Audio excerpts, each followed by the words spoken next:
Yes, my friends, it's that day where we should all come together and live in harmony. Yep, it's Christmas Day. Merry Christmas, my dear friends. Thank you all for supporting me for this whole year. It has been exactly 1 year and 1 month since I started this channel, and it has grown, and I love you all for it. So thank you all for your support.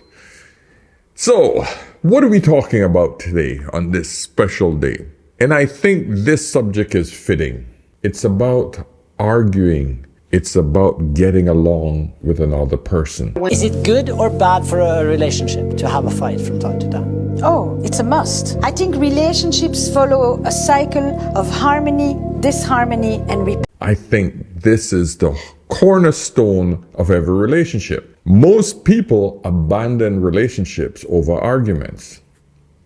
Correct? So, what I want to discuss today is, why do we argue? Why do we get into arguments to the point where we abandon the relationship? And I want to show you different types of ways people approach relationships and approach arguments. And are arguments actually necessary in relationships?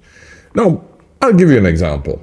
My wife and I, we've been together 19 years. We argue all the time. But how we argue and what we argue about is the key.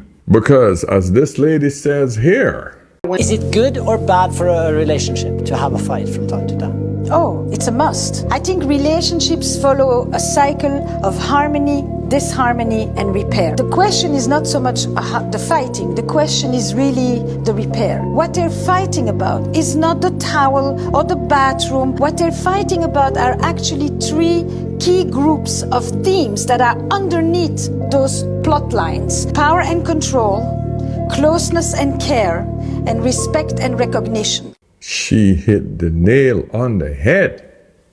It's never about the small things that we actually fight about. It is always something that's underlying. Sometimes we have arguments that literally feel that they're so petty, but yet they hurt, they frustrate us so much to the point where we almost feel like we don't want to see, hear, smell, touch this person, right?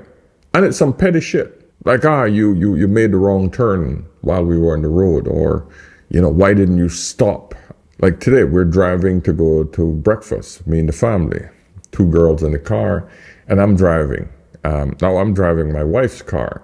She's always petty about her car and how fast I should drive it. Now we drive her car because she has a nicer car than I. We bought a nicer car for her. I don't care about the looks of the car. So I have my 8-9-year-old car that I've been driving. It drives fine. I don't have to get a new one.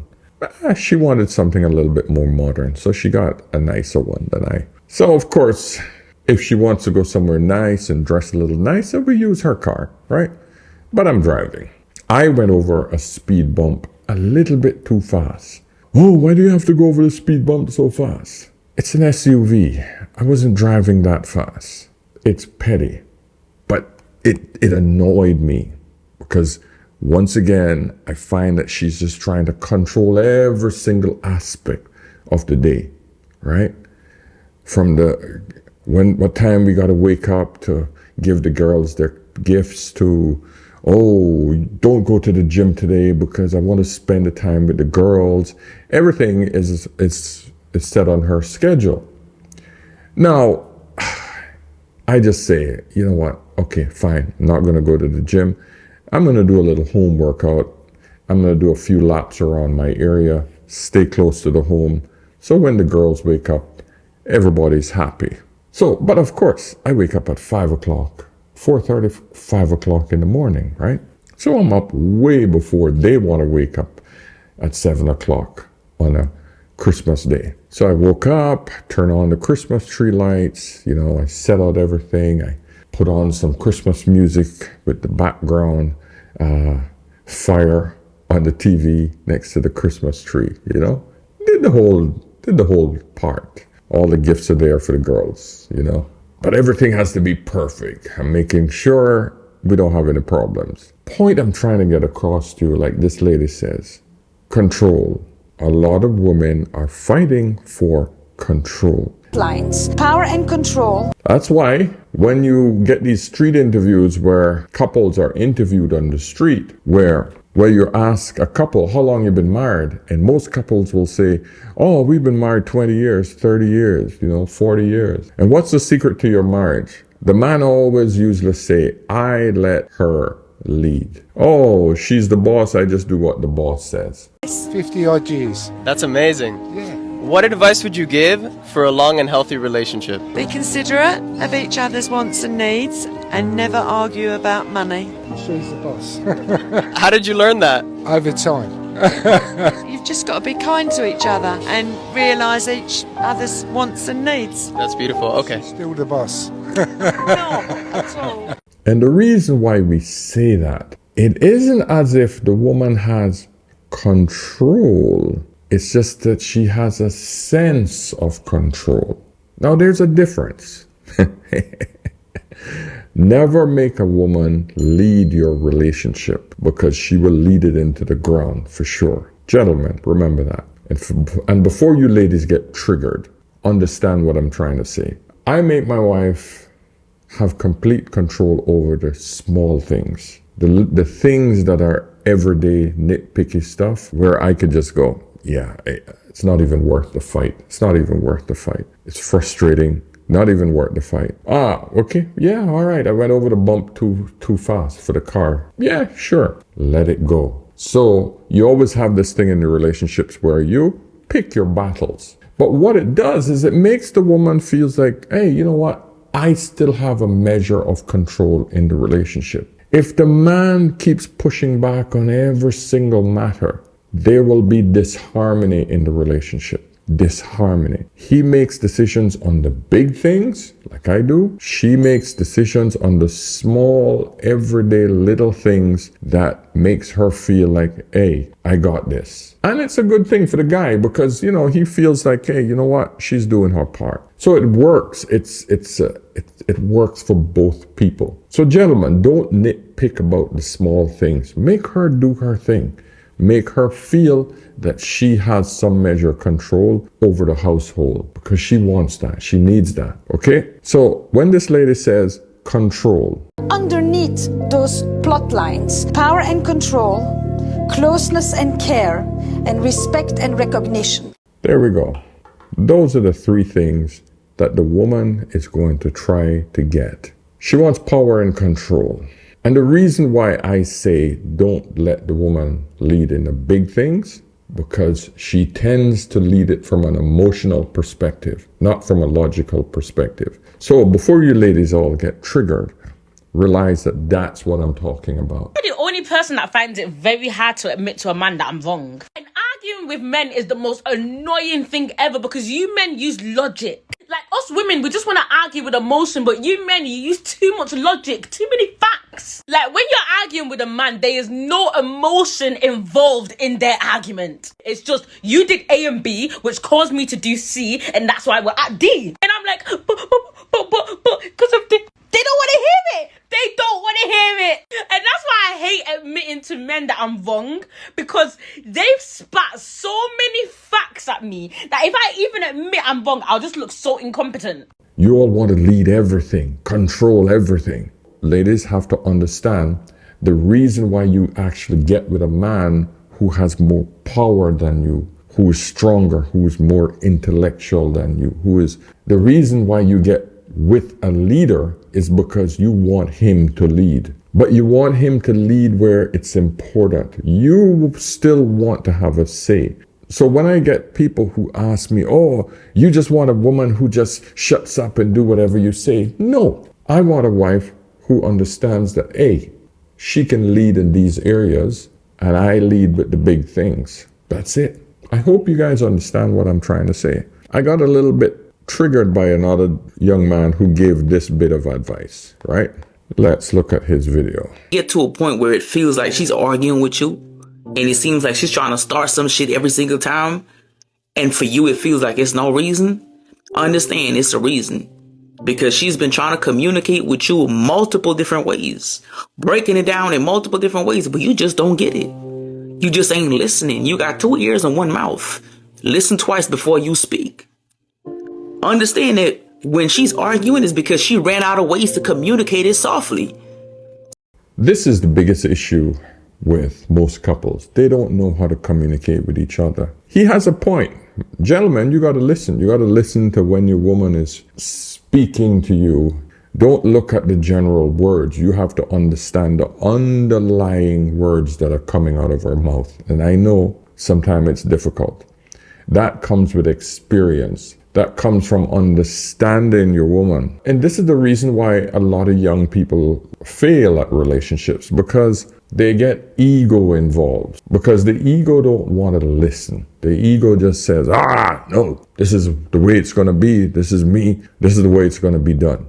And that, unfortunately, causes disharmony. Now the woman feels like she's not loved and she's not respected. Because remember what this lady said. What are the 3 things or 3 areas that people are trying to get control? You got to remember the 3 areas. The one I talked about was control and power. What he is talking about is closeness and care, and respect and recognition. He's talking about closeness and care. This is the area that most women have a problem with, because men have a different way of showing their emotion and showing their softness and showing that they care. So women tend to argue more from that perspective because they're emotional creatures. They want to feel that, you love them and you understand where they're coming from. It's important for women. So this young man is actually stating some good points, but we have to be careful as men, especially when we are in these men advisory channels, how we give in advice to other men, because other men could get this confused with power and control. And gentlemen, you got to be careful how much power and control you give your woman, because it could go horribly wrong. Anytime a woman feels that she can overpower you, you've lost her. Women like to say they want to be in control and they want power. No, they don't. And for you, it feels like it's no reason. Understand it's a reason. Because she's been trying to communicate with you multiple different ways, breaking it down in multiple different ways, but you just don't get it.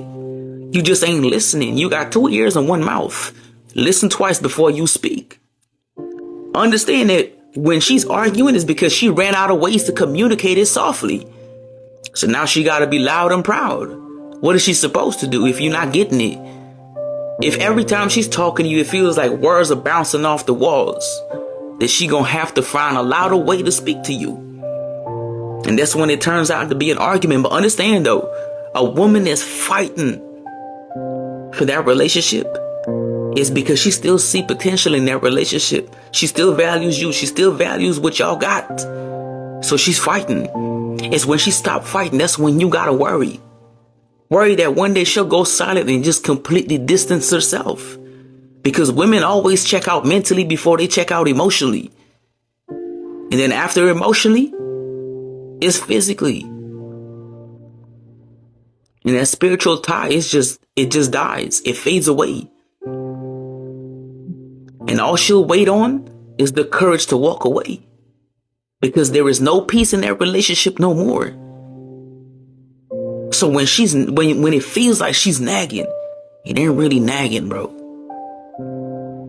She's really trying to get through to you. That's all it is. All right. He says some interesting things.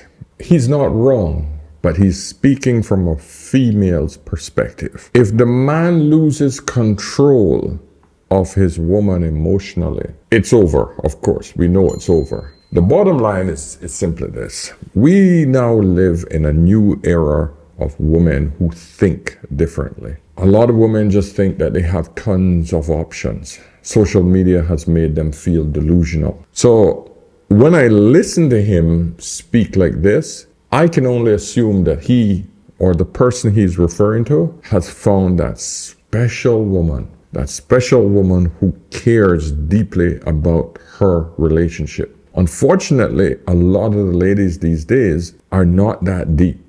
46-year-old woman. She's found herself in an unhappy situation. She's got a lot to say. I want a relationship, that's what I want. I had all the adventures, I have all the stories to tell. I just want somebody that I can count on. All I just heard is that she had all the partying. She was out there finding herself for a really long time. She's 46. How appetizing to a man to know that you got all the nasty out of your system, and now here he is. You want someone reliable and dependable now that you did all that, and he gets to have that consistent image of you doing all the nasty with everybody before because you just told him. How desirable. Why is the brain dead so thick? I'll tell you why. Because all of these women absorb all of this modern feminism for so long, and women lie to them. They tell them that guys are somehow going to receive that information well, and that guy is just like, bye. See you later. You had all the stories? I don't want to know. I don't want to have to go to the STD clinic either on my way out of here, honey. They're not that deep into the relationship. Most women will have a baby with a man that she don't even want to get married to. That is the mindset of today's modern woman. He's talking about a traditional woman. Tell me I'm wrong. Because the most of these women these days, they are not putting that level of effort that he's talking about into a relationship. They don't. They don't have that level of connection with a man these days because they've had way too many bodies in their early days. And that's 99% of Western women.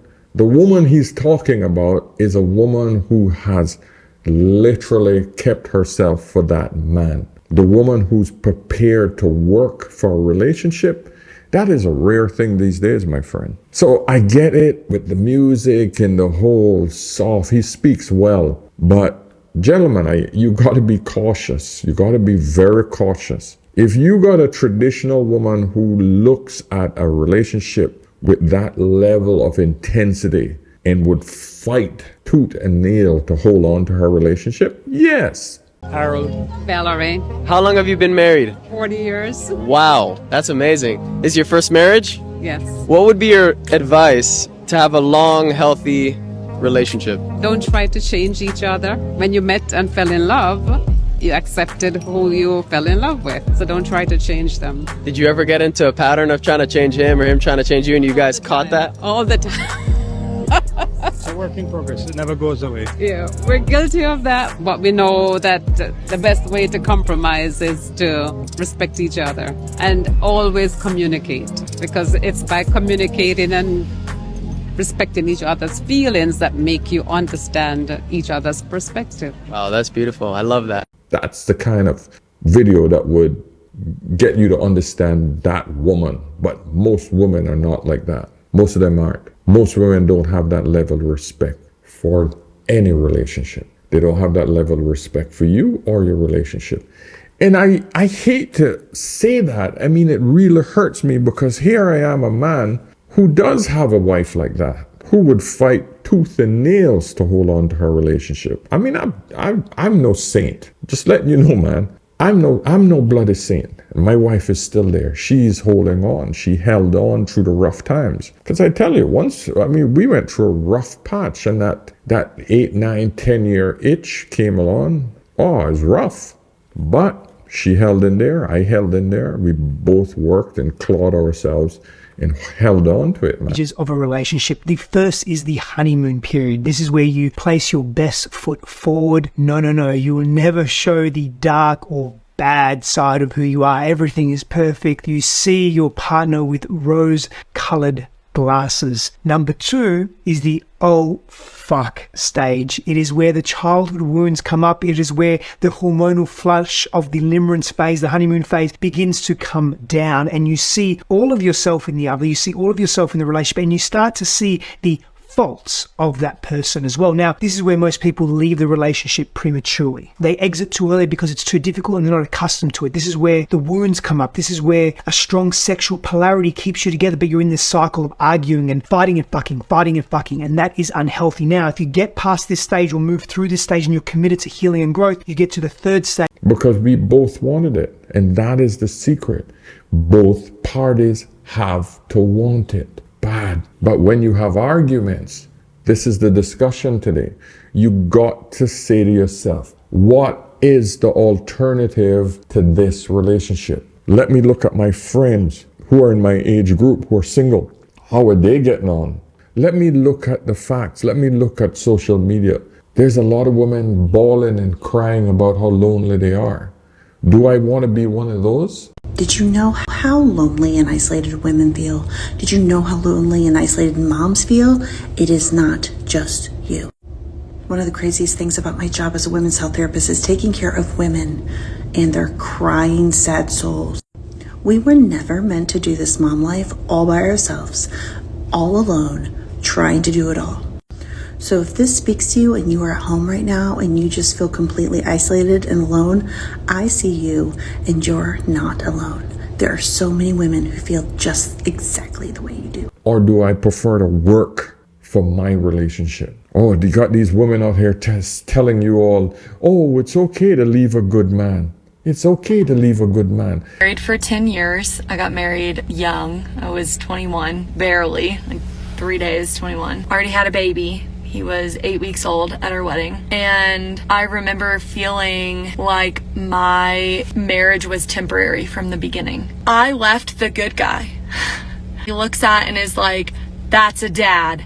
That's a husband. That's how it's supposed to be. He did the dishes. He cleaned the house. He took the kids to school. He worked all day. He made good money. He supported us. I mean, yeah, we had our problems, but he was the good guy. So I'm here to tell you, it's okay to leave the good guy. That's where we are in today's modern society. And all the women, all the young girls are listening to this crap. It's okay to leave a good man. So what do you want then? You want a bad man? Because if I tell any woman, oh, it's okay to leave a good man, he's just not for you, then who is for you? Another good man? How the hell does that make sense? It doesn't. Women don't freaking look at it from a point of logic. You only listen to these other women online who telling you, oh, it's good to leave a good man. So that means then it's okay to stay with a bad man. Because based on logic, that's what you're saying. It's okay to leave a good man. Thereby, it must be okay to stay with a bad man. Don't make one freaking bit of sense, does it? Instead of you saying to yourself, I am with a good man. I understand that there's going to be ups and downs. I understand it's not going to be about me all the time. I have to take him and, more importantly, my kids into consideration. I should never abandon my kids because my kids will be at a statistical disadvantage. And there's no way I'm going to allow my legacy, my offspring, to be in a poor position. A worse off position than any other kid. And you see, women like this will tell on themselves. That's why I love TikTok. All right, let's listen to this woman. Your relationship is over. I have to be honest, I hate making these videos, but I think it's really hard for some people to see outside of the relationship they're in. So here we go. Number one, you have nonstop arguments, but it's not just the arguing. You're arguing about the same things over and over again. There's no resolution. There's no communication. It's just one side versus the other with nothing resolved. Number two, something has caused you to put your walls up and they're not coming back down. You're not yourself. You're not vulnerable. Number three, you start finding yourself to being open to exploring relationships with others, whether it's emotional or physical. Number four, there's a lack of intimacy. Not just physical. Obviously, the physical tends to go first, but physical and emotional intimacy goes. And number five, you feel lonely in your relationship. Everyone deserves to have a healthy, fulfilling relationship. And sometimes it's better to be single than to feel alone with someone. So when is a relationship over? When is it over? My issue is simply that too many people give up on relationships far too easy. Women leave marriages 80 to 90% of the time. 90% is based on their educational level. If they got more educated during the relationship, they'll leave 90% of the time. If everything else is okay, loss of money, not getting the right sex anymore, whatever it is, women leave 80% of the time because there is no real downside financially for her. She feels that if she's getting the money from the man, and now she has the freedom to get all the sex that she wants, she's in a better place because that's all she thinks about. She don't think about the other problems. Oh shit, I'm a single mother now. Oh shit, the double income that we had, it no longer applies. I'm going to be on my own. Yeah, I might have alimony, but it's not going to be the same. Oh, crap. I don't have that sort of protection. That other individual there sharing the time, I'm going to have to leave from work every day to go pick up the child. My husband not going to be there anymore to do that because he's moved to a state or further away from me. There are going to be so many different little things that you don't get. A lot of women don't understand that 20% help that he was giving you, besides money, makes up for a hell of a lot of time. I want you to just analyze it like this. Imagine if I can give you 20% more time every single day on your life. That is the 20% of the man doing the work for you. 20% of the time he was fixing up the house, fixing up the yard. 20% of the time he was picking up your daughter or your son from school. When you had to work late, you didn't have to worry about a babysitter. He was there all the time. Now you got to take care of all of that crap yourself. You need to organize that in your head. 20% of the time he was cooking. 20% of the time he was cleaning.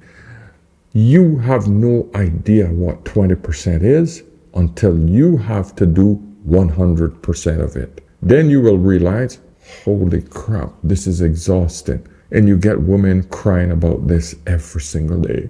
Oh, it's so hard. I gotta do everything myself. Yet, you brought that on yourself. Because feminism have told you, oh, you were a strong, independent woman. You can do it all in your own. Yeah. Trust me, ladies, it's not worth it. If you had 20% more on your paycheck right now, you would be jumping through the roof. If your boss gave you 20% more money than you've ever made right now, today, you would be jumping for joy. But you know what would be more painful? If he took away 20% of your paycheck. Yeah, that's more painful. You would be you would be a lot more broken if he took money from you. Trust me, it feels much more painful having someone take away 20% of your paycheck versus being more happy if somebody gave you 20% more on your paycheck. Yeah, because once you had it and lost it, that's more painful. Because you know what you had. You know what you had. I hope I'm making sense. I think that's the best way I can describe it. Point is, stay in your freaking marriages. Work through the hard times. If you have a good man, work that shit out. Because you do not listen to these idiots who telling you, leave a good man. I would love to see these fools right now who telling you to leave a good man. I would love to see them in 5 years. After they've ridden enough and they feel that, oh, I've had my fun now. Now I'm 39, 42, 45. I'm ready to settle down again. Who the hell wants a 39, 42-year-old woman with kids who's just ridden herself to death, who's tired, who's bitter, spent the last 8 years fighting with her baby daddy, hatred for men? Who the hell wants that? Which man wants that? None. At least none that she wants. She can get all the broken men to come in there and be broke with her. Sure, she can get that. Both of you broken together can rebuild each other. But there are channels out here like mine who are telling men, don't get involved with that shit. Why would you do that? When you can easily fly over to Chile, Panama, Philippines, Thailand, and get women childless, eager to meet you, dying for a family with a Westerner. You got choices. But a lot of you Western women don't have choices. I tell you, painful. I was sitting at breakfast today with my family, and we went to one of these tourist areas here in Dubai. And I walked in. There were two very attractive middle-aged black women sitting together eating breakfast. And we were offered a table right next to them. And, I could hear, I was really close to them, so I could hear everything that's going on. And they're showing each other's pictures and they're talking about every little thing. Neither of them are married. They're on vacation together in Dubai, alone with each other. There were no married rings. There was no rings on, nothing. And I was just thinking to myself, wow, there it is, right there. That's what these women have to resolve to. This is the result right here in front of me. Me, I'm looking for content. I'm looking to understand, right? But, you know, it's Christmas Day. I couldn't just go over and say, hey, ladies, how's it going? No, my wife would have killed me because it's Christmas Day and it's family day. It's not time to work on Ask an Older Man. So I couldn't do that. But I would have loved to sat and, you know, hear their story. But it's Christmas Day and both of them are in Dubai alone eating breakfast. I don't know this whole story, but it's just obvious, right? Because every other table had couples or families. Every other table. It was just one of those venues where couples and families go to have breakfast. It's one of those little swanky joints, you know, beautiful. So we go there every single Christmas. So anyway, guys, listen, I don't want to drag this out too long, but I just want you guys to understand how to have discussions, arguments in your relationship. Realize that arguments are part of relationships, but you got to get through it. You got to understand why you're arguing and argue in good faith. Don't lie. Don't use any shaming language. Just cover the points, understand that each other have issues, and try to listen. Try to listen to each other. That's the key, really. All right? So I'm going to wrap it up there, but listen, log into askanolderman.com. Book a session if you want to have a discussion, a chat with me where you need some clarity on certain issues. Whether you're male, female, couples, I talk to everybody. Okay? And if you have a quick question, get me over on Instagram. Same name, Ask an Older Man. And of course, remember, whenever you're in doubt, always ask an older man. Okay? Merry Christmas, guys, and I'll see you soon. Cheers.